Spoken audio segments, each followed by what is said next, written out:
میں جب سے اس گھر میں بیاہ کر آئی تھی میرے ساتھ عجیب و غریب سے معاملات ہو رہے تھے. کبھی میری ساس مجھے مشکوک لگتی تو کبھی میرے سسر کے کام عجیب و غریب ہوتے. جب میں یہ باتیں اپنے شوہر کے ساتھ شیئر کرتی تو وہ مجھے کہتے کہ تمہیں کوئی بھول ہو رہی ہے. ہمارے گھر میں ایسا کچھ بھی نہیں ہے جیسے تمہیں کوئی فرد مشکوک لگے. جبکہ میں آئے روز دیکھتی کہ میرا سسر دن کے وقت اچھا بھلا حشاش بشاش ہوتا، لیکن رات ہوتے ہی وہ لنگڑا کر چلنا شروع کر دیتا ہے. اور پھر میری ساس فوراً انہیں کمرے میں لے جا کر مساج کرتی. اندر سے مجھے کسی کی سسکیوں کی آواز بھی سنائی دیتی. کبھی محسوس ہوتا جیسے ساس کی سسکیاں ہیں تو کبھی میں اس بات کی نفی کر دیتی. ایک دن میں موقع جان کر ساس سے پوچھ بیٹھی کہ امی رات کو آپ ایسا کیا کرتی ہیں جو سسکیاں سنائی دیتی ہیں؟ تو امی کچھ پھیکی پڑ گئی.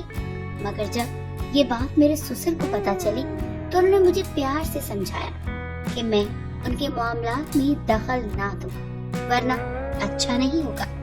ایک روز تنگ آ کر میں کمرے میں چھپ گئی، لیکن یہ دیکھ کر میرے ہوش اڑ گئے. میرے قدموں تلے سے زمین نکل گئی کہ میرا سسر ساری رات میری ساس کے ساتھ. میرا نام امن ہے.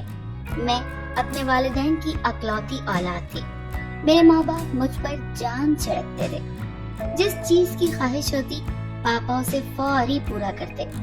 بعض اوقات تو میں اپنی استطاعت سے بڑھ کر مانگ لیتی تھی تو وہ مجھے بغیر کچھ کہے میری خواہشات کو پوری کرنا اپنی اولین ترجیح سمجھتے تھے. میرے بابا بہت اچھے انسان تھے. وہ کپڑے کا کاروبار کرتے تھے. ہماری کپڑے کی چھوٹی سی دکان تھی جس سے گھر کے معمولات آسانی سے چل جاتے. میری امی گھریلو خاتون تھی. وہ گھر کو اس طرح سے سنبھالتی جیسے یہ گھر ان کے لیے سب سے زیادہ اہم ہو.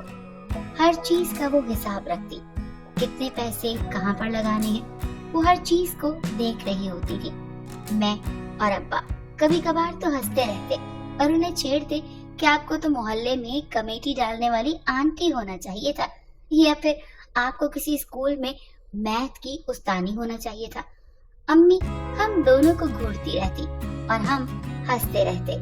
لیکن ان سے میں ایک چیز مجھے ہمیشہ کھٹکتی کہ امی آئے روز رات کو گھر سے غائب ہو جاتی ہیں.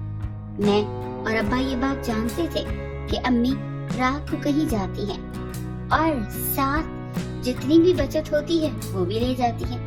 مگر ابا نے کبھی بھی اماں کو شک کی نگاہ سے نہیں دیکھا تھا. وہ ان کی اتنی ہی عزت کرتے تھے جتنی ان کا حق تھا. امی رات کے اندھیرے میں نہ جانے کہاں جاتی تھی. مجھے کبھی کبھی شک پڑتا کہ یہ کچھ غلط کر رہی ہیں، مگر ماں کے متعلق ایسی رائے قائم کرنا میرا سب سے بڑا گناہ ہو سکتا تھا اور اس چیز سے میں ہمیشہ سے ڈرتی رہتی تھی. انہی دنوں میں میرے لیے ایک رشتہ آ گیا. یہ رشتہ میرے اور بابا کے لیے غیر متوقع تھا. ہمیں بالکل بھی اندازہ نہیں تھا کہ امی کے دور پار کے رشتہ دار یوں ہمارے گھر آ کر میرا ہاتھ اپنے کماؤ بیٹے کے لیے مانگیں گے. امی تو جیسے ذہنی طور پر پہلے سے ہی تیار بیٹھی تھی کہ وہ لوگ آئیں گے اور اسی دن مجھے رخصت کر کے چلتا کریں گے. اس کے برعکس ابا ابھی میری شادی نہیں کرنا چاہتے تھے. وہ چاہتے تھے کہ ابھی میں ان کے پاس رہوں. ویسے بھی ابھی 22 سال ہی کی تو ہوئی تھی میں. ابا نے فوراً رشتے کے لیے منع کر دیا، لیکن اماں نے گھر میں ہڑتال کر ڈالی کہ امن کا رشتہ اگر ہوگا تو ادھر ہی ہوگا ورنہ کہیں نہیں ہوگا. اماں شاید میرا امن خراب کرنا چاہتی تھی یا پھر مجھے امن سے بے امن کرنا چاہتی تھی. اماں نے عجلت میں میرا رشتہ طے کر دیا.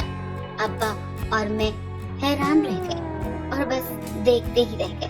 لیکن ہم کر بھی کیا سکتے تھے، اسی لیے خاموش ہو گئے. شاید میری اماں کا بابا پہ روب تھا یا پھر کچھ اور تھا. بابا ہمیشہ ان کی بات کے آگے دب جایا کرتے تھے. رشتے طے کرنے کی دیری تھی کہ میرا نکاح دانش سے ہو گیا. مجھ پہ وہ محاورہ فٹ بیٹھتا تھا کہ جٹ منگنی پٹ گیا.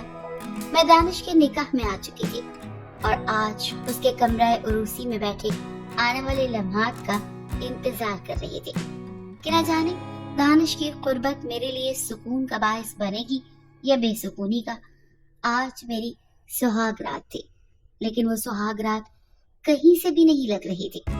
दानिश रात गए तक कमरे में जब ना आया तो मैं ढीठ बनकर खुद ही कमरे में कपड़े तब्दील करने लग गई और सोने के लिए लेट गई। सुबह जब मेरी आंख खुली तो बाहर से कुछ आवाजें आ रही थी। दानिश अपनी माँ के साथ किसी बात पर बहस कर रहा था।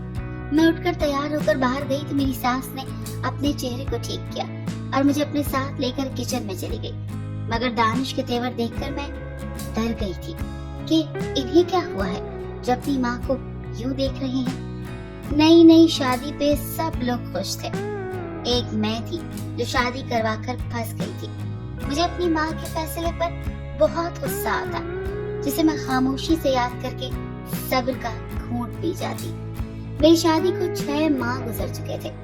मोहल्ले की कोई भी औरत आती तो वो खुशखबरी का पूछती, जिसे मेरी सास कुछ न कुछ कहकर टाल देती, क्योंकि 6 माह में एक बार भी दानिश ने मुझे बीवी का हक नहीं दिया था।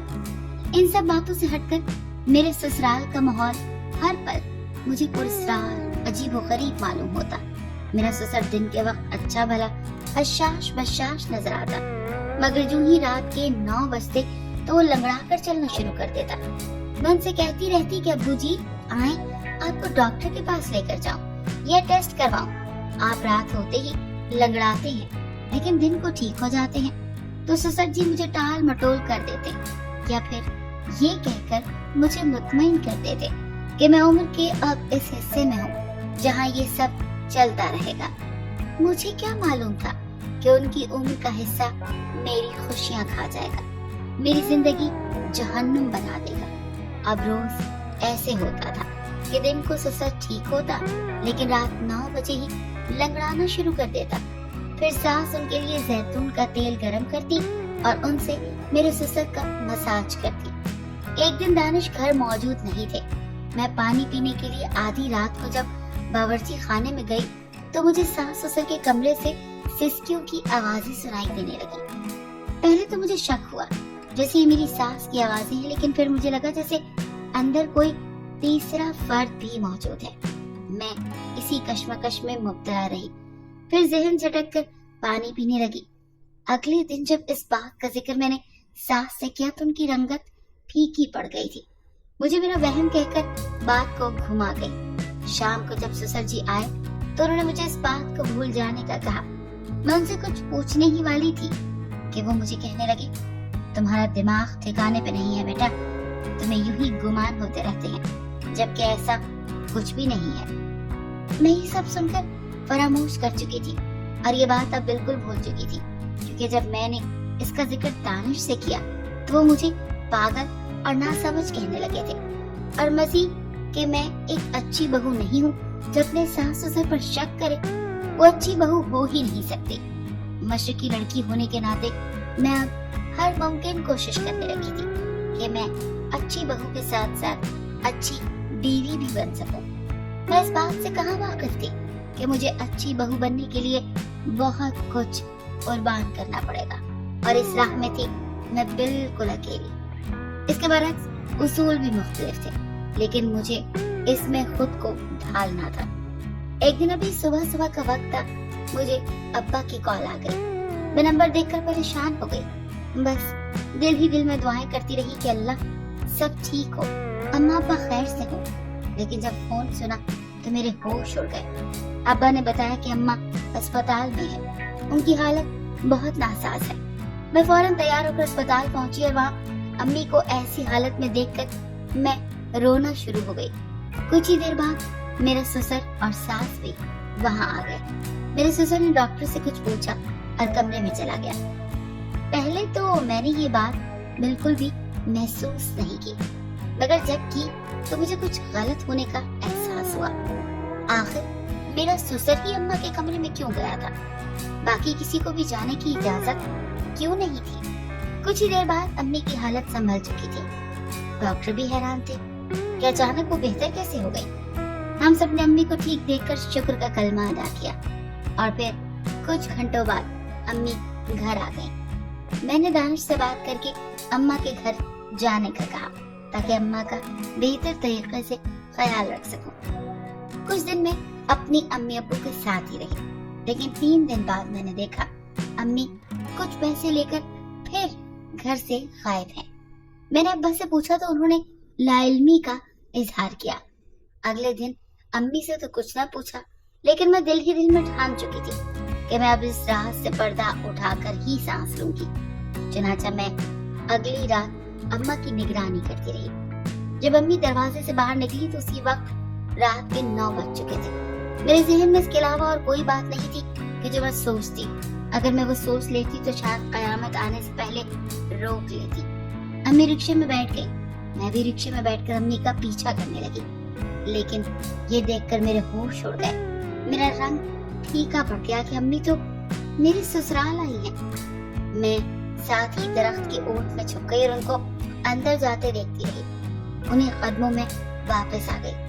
सारी रात मेरे ज़हन में यही बात चलती रही कि कभी लगता था जैसे शायद अम्मी वैसे ही गई हैं। मैं कुछ भी गलत सोचने से खुद को रोक रही थी। सब नाश्ते के बाद मैंने रात का वाक़या सोचकर अम्मी से पूछा, क्या आप रात को किधर गई थी? तो अम्मी कहने लगी, मैं हमसाई के घर में किसी काम से गई थी। ये झूठ सुनकर मैं खामोश हो गई। सुबह अब्बा से मैंने वापस जाने की इजाजत मांगी, क्योंकि घर से आए हुए मुझे काफी अरसा गुजर चुका था। 2 माह हो चुके थे। दानिश भी हफ्ते बाद चक्कर लगा लेते थे। दानिश अब दिन ब दिन मेरा बहुत ख्याल रखते थे। मुझे घरेलू मसाइल में उलझने से रोकते थे और कहते, अमन तुम अपना ख्याल रखा करो। अब उसे इजाजत के बाद दानिश को फोन किया और कहा मुझे आकर ले जाए। दानिश के साथ मैं वापस अपने ससुराल आ गई। मेरे ससुराल के अब भी वही हालात थे जो मेरी शादी के पहले दिन थे। कभी सास की हरकतें मुझे शक में मुब्तला करती, तो कभी मेरे ससुर की। पूछने पे वो बताते कि ऐसा कुछ नहीं है, ये सब महज मेरी खाम ख्याली है। मैं अब चुप कर रोजा रख चुकी थी, मगर एक बात मुझे हमेशा से ही खटकती थी। वो ये थी कि मेरी माँ रात गए मेरे ससुराल क्यों आई? आखिर आई भी थी तो मुझसे झूठ क्यों बोला गया? आज भी मेरी ननंद और उसके बच्चे घर रहने आए थे, लेकिन ठीक उसी वक्त यानी 9 बजे ससुर ने कुछ देर लंगड़ाना शुरू कर दिया और फिर सास उन्हें लेकर कमरे में गई, ये कहकर कि मैं इनका मसाज कर लूं। ये बात मैंने नंद से शेयर की। मेरे ज़हन में जितने भी खदशात थे वो नंद को बताए तो उसने भी लाइल्मी का इजहार किया। मैं कुछ सोचकर खामोश हो गई और अब ये मैंने ठान लिया था कि इस रात से पर्दा जरूर उठाऊंगी।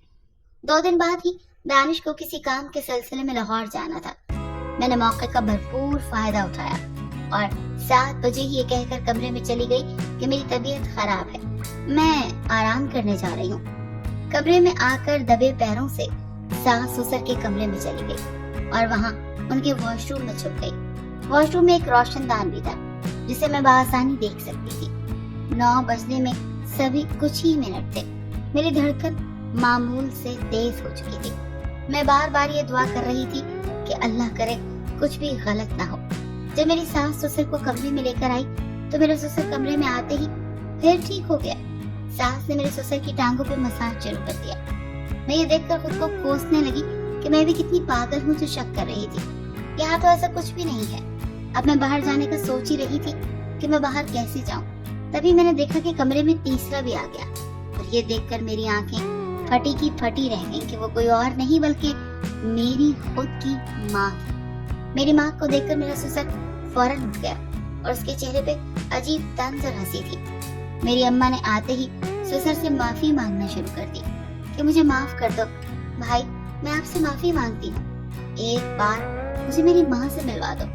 अम्मी ज़ारो कतार रो रही थी, लेकिन वो भाई क्यों कह रही थी और किस अम्मी से वो मिलना चाहती थी। मैं उनकी बातें सुनकर वॉशरूम से बाहर आ गई और वो तीनों नाफूस मुझे देखकर शशदर रह गए। मैंने बाहर आते ही चीखना शुरू कर दिया तो फिर मेरी सास ने मुझे ऐसा राज बताया कि मेरे कदमों तले से जमीन ही निकल गई। मेरे ससुर और मेरी माँ बहन भाई थे, मतलब मैं अपने मामू के घर ब्याह कर आई थी। सास ने मुझे बताया कि ये दोनों सौतेले बहन भाई हैं। तुम्हारी माँ के बाप ने 2 शादियां की थी। मेरे ससुर की माँ मर गई थी, मगर सारी जायदाद मेरी माँ रिफत के नाम हो गई थी। अब रोज रात को मेरी माँ उनसे मिन्नत करती थी कि एक बार मुझे मेरी माँ से मिलवा दो। सारी जायदाद मेरी माँ मामू को दे चुकी थी। मेरी अम्मी ने मेरी सास को अपनी मजबूरी बताई तो वो फिर ससुर को कुछ दवाई देती जिससे कुछ मिनट का अटैक होता। वो चाहती थी कि बीमारी में ही शायद वो अपनों के साथ मिल जाए, मगर ऐसा ना हो सका। मैं सब सुनकर खामोश हो गई। फिर मामू ने अपनी बहन को रात वहीं रोका, मुझसे माफी मांगी और अपने किए पर शर्मिंदा होकर अपनी माँ से दोनों मिलने गए और उनसे भी माफी मांगी।